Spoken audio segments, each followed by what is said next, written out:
Patterson. Yeah, I mean, you got to think that, Jake's a pretty savvy guy, and, I'm sure he had a plan. But, he might be kicking himself in the butt right now, wondering why he didn't try to get a few waves at the beginning of that heat when all those waves were running through the point. Yeah, definitely. And as out the back. Well, it looks like we got. Is this already happening? It's Jake.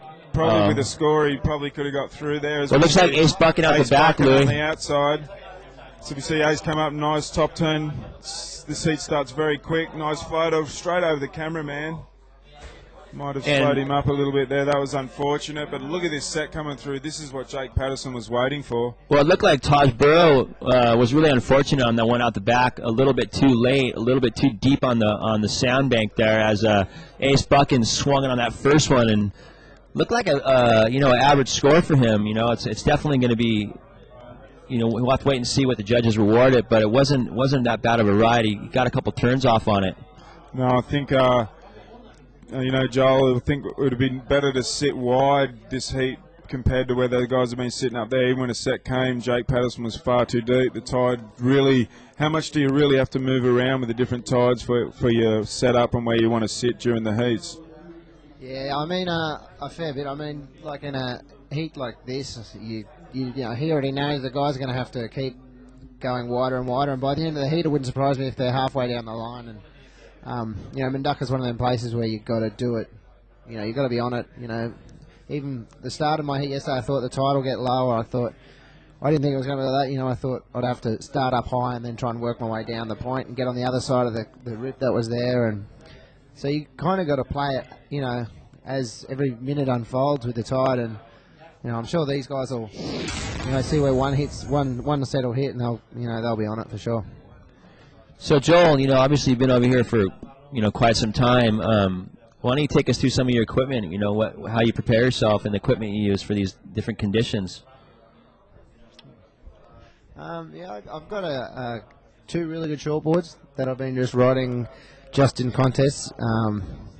And then I have about 3 or 4 others that are pretty good. Like, I could ride them, but they're just not complete favourites. And they're the ones I'll ride free surfing because Mundaka and when we're in France, they're renowned for breaking a lot of boards. Touch wood, I haven't done it and haven't broke any yet, but a lot of guys have, and that's why I won't ride any of my favourites in a free surf. So obviously when me and Louie were on the tour, it looks like there was before we get back to Joel, we'll look at the replay of Burrow on his first wave there, and not coming out of that one. Looks a little bit too fast on the bank there, Louie, wouldn't you say? Yeah, I think they started a bit too far up the point, and I think you could sit a little bit wide if you had priority now to make sure you had the choice of the bigger waves or the smaller waves. And, it's getting slow out there. I think Mike Parsons must be having a bit of a look at it with Ace getting a 3.8 in his last wave. But we've got GT down there with the winner of the last heat. Well, Mr. Phil McDonald, to coin a phrase, it's all about down-the-line speed out there. Yeah, the conditions went flat out there, and we kind of lost not priority, but Jake got the inside at the start, so I just figured I'd catch a couple of waves, and I had a 4.8 and a 5.5, and I just went flat for 25 minutes, and Jake couldn't even get a wave. I mean, to be honest, it wasn't really a competition out there. It was pretty bad. Were you at one point considering maybe some rock, paper, scissors or something? No, not really. I mean, when he got the inside, gentleman rules, and I figured that, it's not very big, and I just chip away, and I suppose he was waiting for a set, and that set never came, and I mean, there's at least 1 or 2 sets in every other heat. It's pretty hard when you're surfing against your mate, and he needs a good result, and the waves just, it's not even a competition. It was just really bad out there.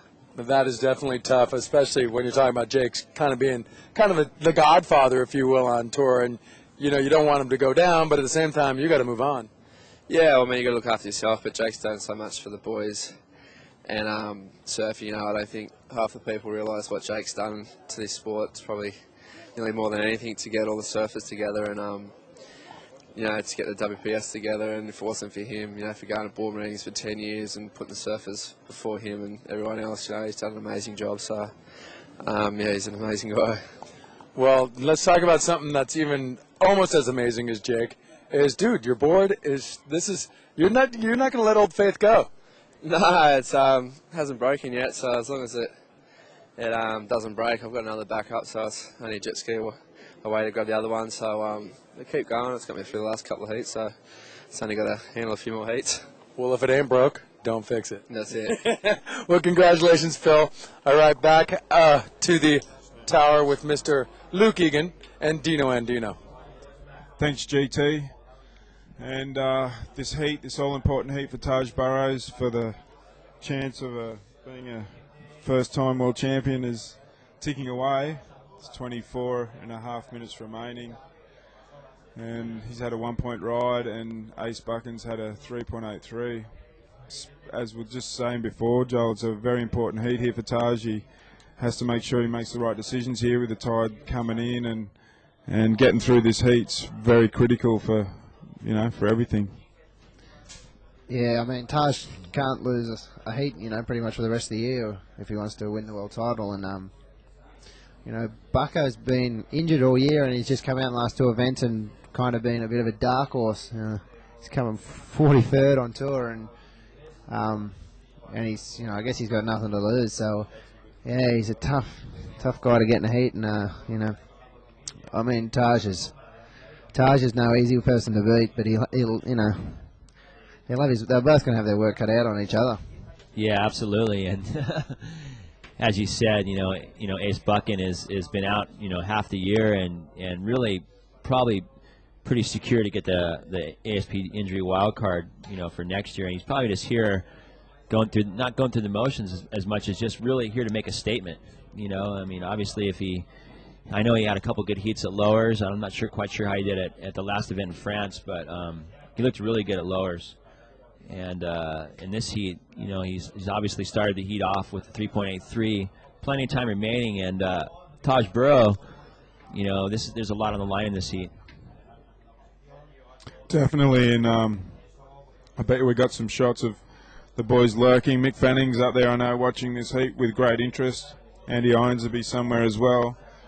As the lumps on the outside, as you're looking at this wide shot, there's definitely going to be some rides out of this set coming. Well, it looks like there's a set out the back, Louis. You called it, and I think Taj Burrow is the one with priority in red as he swings on this first one and takes off. Lee, why don't you take us through this ride? As he takes off, nice little snap out of the lip, coming down. Nice little bump again off the top of the lip and floats over this section. Great little floater there by Taj. Comes around and catches a rail at the end of that one there. Taj, a few good moves up the top, but making a little error at the end of that wave. Yeah, it looked like the wind got underneath his board on that last bottom turn, into that last re-entry, and nonetheless, he put together a nice string of maneuvers on the outside of that one, a couple big floaters and a lip bash.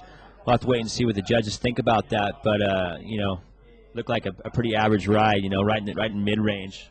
Be safe to say, the judges might have to take into consideration that with conditions, tide rolling in so fast that there's probably not going to be that many opportunities like that.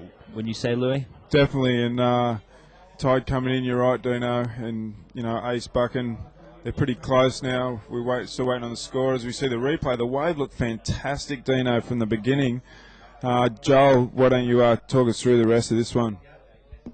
Yeah, look how I can actually see how bumpy it is. That's why you think Taj would be going absolutely crazy, but it's a really hard wave to surf. I mean, I'm surprised. That was a really good floater. I think that's why this bump kind of got the better of him at the end. It's this is tough Mundaka right now, and that was pretty well surfed wave, I thought. Yeah, pretty good. And the judges think it was pretty good too. It was a 6.67 there for Taj, so rockets him into the lead now. Ace Buchan needing a 3.85. Was rewarded for the turns he did further up, and that's one thing I think that happens. You got to be careful in Mundaka. You don't just race off down the line waiting for a section to slow down for you. Down the end of it to do some moves. You just got to get them done really quick, and just every section you have to do a good turn to get a good score, and I think Taj has showed that in the last wave. Yeah, absolutely. Joel. Well, looks like we're gonna. Looks like there could be a set out the back. We'll have to wait and see if this thing pans out, but nonetheless, we are into heat number 13 of round number 3 as we see the surfer in red, Taj Burrow, our current heat leader, up and riding. A couple snaps off the top. Looks like he's just trying to get his wave count in. Another nice little snap.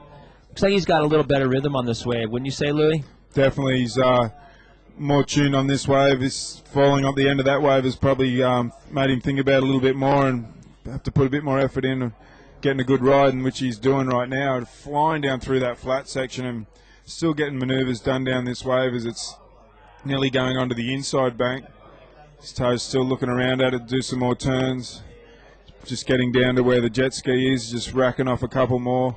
But a few waves on the outside. We'll see what the judges think of that last one of Taj Burrow's. Well, I think that was a pretty smart choice of waves for Taj Burrow there with one solid score, under his belt there, and to pick off that kind of inside wave that he ricocheted tons of maneuvers on. He might, it's definitely going to put, Ace Buchan in a harder situation as the tide's coming in and it's getting more inconsistent. It's looks like, there's a replay of Taj Burrow here. Why don't you take us through it, Louis? Love this angle from the boat. Taj just looks at the beginning of this one, straight up into a hack. He's not wasting any time. Trying to get points straight away from as soon as he's to his feet. And a nice another little snap there. This wave's going to go forever as he gets down into the inside a little bit more. And this wave, Taj just riding forever down the end and just milking it for everything he can get. We don't have a score through for this wave yet, but Taj is looking pretty hungry to get through this heat. Well, if you can see his back leg is like a knock-knee, type of surfing. Well, there you go. There's Ace Buchan on a wave out the back. Nice big carve off the top for the rookie young Australian there. And another big hack, redirecting completely around. And this is going to be interesting. His wave allowed him to actually do a rail carve on the open face there and redirect completely around.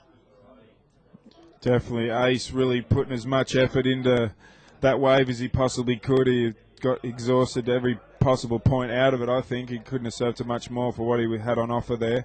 As we see him getting on the ski and heading back out to the end of the point. Couple of scores coming through. The judges are pretty slow on this last exchange. There's about 17 minutes remaining, and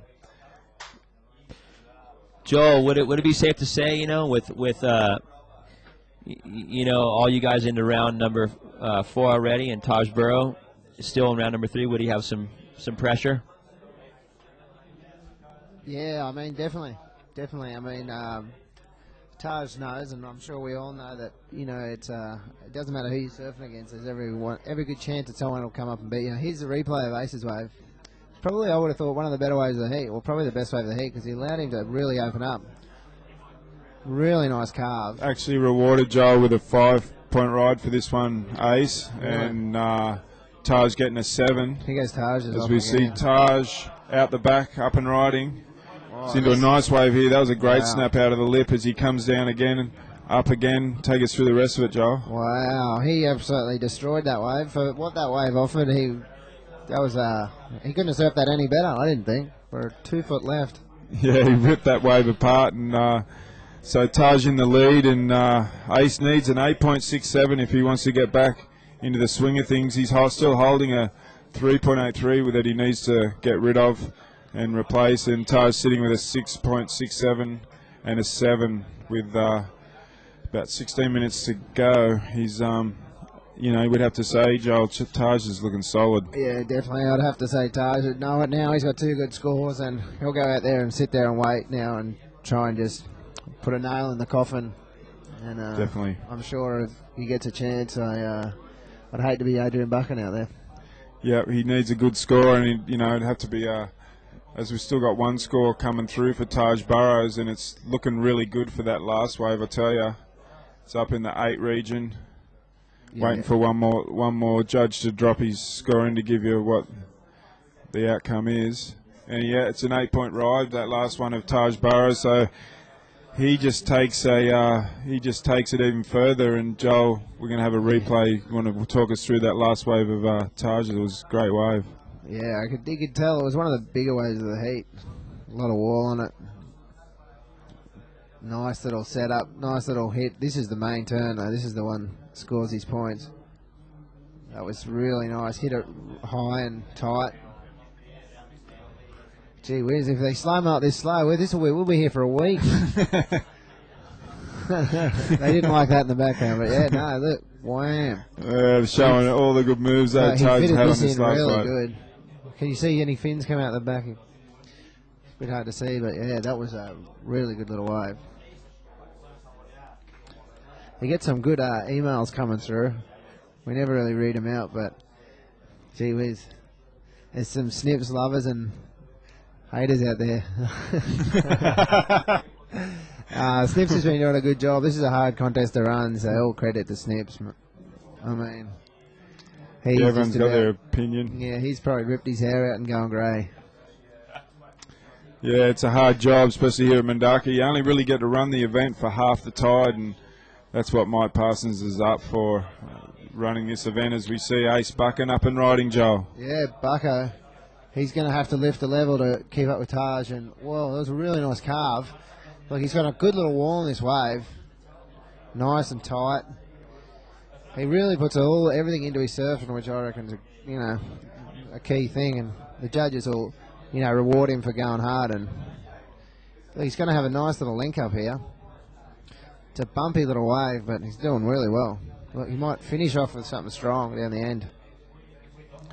Milking this one all the way to the end is Ace Buchan, and we saw him. His board looks good. He looks pretty on. The turns he's doing are just fantastic. And yeah, I mean, if anything, his waves might have been letting him down a little bit other than Taj's waves. But his surfing he's right there, isn't he?